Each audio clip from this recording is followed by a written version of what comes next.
Hello friends, welcome to dictation zone. Dictation start होगी 5 second बाद।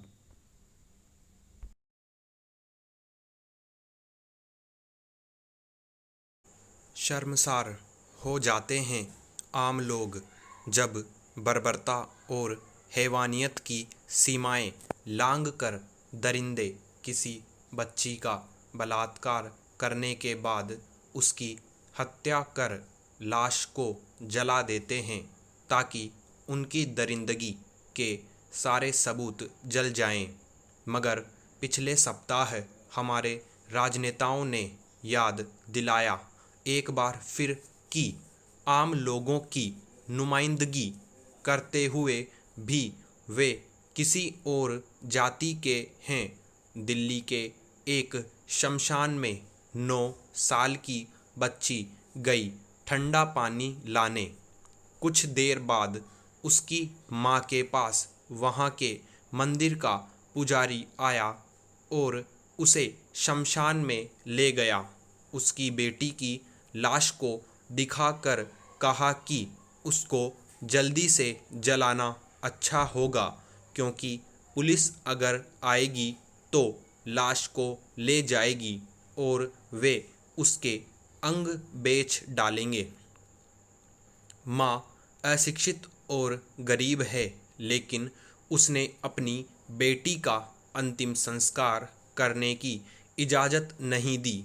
इसके बावजूद उसको उस पंडित और उसके 3 साथियों ने जला दिया।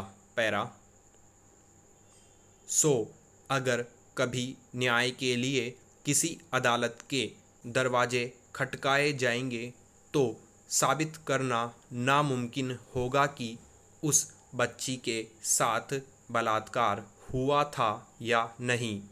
बच्ची दलित थी तो उसके लिए न्याय मांगने कई दलित संस्थाएं पहुंची और जब सड़कों पर खूब शोर हुआ तो दिल्ली पुलिस हरकत में आई और 4 लोगों को गिरफ्तार किया गया है।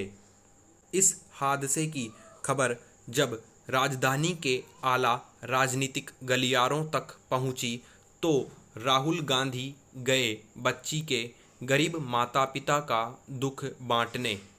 दिल्ली के मुख्यमंत्री भी पहुंचे और राहत के तौर पर परिवार को 10 लाख रुपए देने का वादा कर आए। पैरा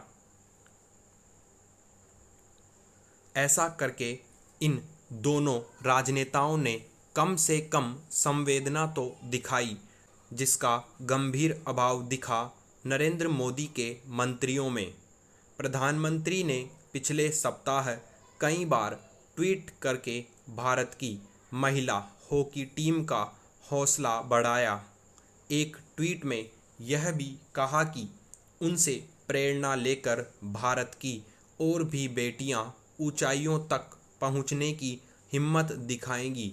लेकिन एक भी ट्वीट में प्रधानमंत्री ने उस दलित परिवार से अफसोस नहीं जताया जिसकी छोटी सी बेटी इतनी बुरी हालत में मारी गई है। उल्टा उनके प्रवक्ता जिस संवेदनहीनता से पेश आए उससे दिखा कि उनको तकलीफ सिर्फ इस बात की थी कि राहुल गांधी अफसोस जताने क्यों गए। पैरा चिल्ला चिल्ला कर कहा कि राहुल गांधी राजस्थान क्यों नहीं जाते जब इस तरह की घटनाएं होती हैं। संबित पात्रा जो भारतीय जनता पार्टी का चेहरा बन गए हैं टीवी पर, गिनाने लगे राजस्थान में बलात्कार की घटनाएं इतने संवेदनहीन शब्दों में कि मैं उन शब्दों को यहाँ दोहराना नहीं चाहती हूँ। बाकी भाजपा प्रवक्ताओं ने थोड़ी बहुत संवेदना जताई, लेकिन उनका भी संदेश यही था कि बलात्कार पर राजनीति हो रही है। एक ही आवाज़ सुनी मैंने जिसमें असली दर्द था और वह आवाज़ थी निर्भया की माँ की। उन्होंने टीवी पर कहा कि सारे राजनेताओं की बातें सुनकर उसको समझ में आया सिर्फ यह कि सब अपना पल्ला झाड़ना चाहते थे, यह कहकर कि हमारे क्षेत्र में नहीं हुआ या आपके क्षेत्र में इस तरह की घटनाएं ज़्यादा होती हैं। पूछा, क्या आप लोगों ने कभी सोचा है कि इस बच्ची के माँ बाप पर क्या गुजर रही होगी? पैरा। असली सवाल यही है, और इसलिए कि बलात्कार पर हमेशा राजनीति करते आए हैं हमारे राजनेता। इस तरह की घटनाएं होती रही हैं इस तथाकथित नए भारत में और होती रहेंगी। सरकारी आंकड़ों के मुताबिक हर साल 33,000 से ज़्यादा बलात्कार के मामले दर्ज होते हैं, जिनमें 15% से ज़्यादा बच्चियों के होते हैं। ये सिर्फ वे मामले हैं जो दर्ज होते हैं। बच्चियों के शोषण के अनगिनत मामले हैं जो चार दीवारी के अंदर होते हैं उनके परिजनों द्वारा, और जिनको दर्ज नहीं कराते हैं उनके परिवार शर्म के मारे। पैरा। जब तक हमारे राजनेता स्वीकार नहीं करते कि हर घटना के बाद भारत माँ का सिर झुक जाता है थोड़ा, और जब तक कानून सख्त नहीं किए जाते, ऐसा होता रहेगा। निर्भया के समय स्मृति ईरानी जैसी भारतीय जनता पार्टी की महिलाओं ने इतना हल्ला मचाया कि सड़कों पर उतर आई अपना रोष जताने। इस बार इस हादसे के बाद भारतीय जनता पार्टी की महिला सांसदों का एक समूह दिल्ली हाट पहुंचा कपड़े खरीदने। क्या थोड़ा सा समय नहीं निकाल सकती थीं ये औरतें बच्ची के माता पिता के साथ अफसोस करने के लिए?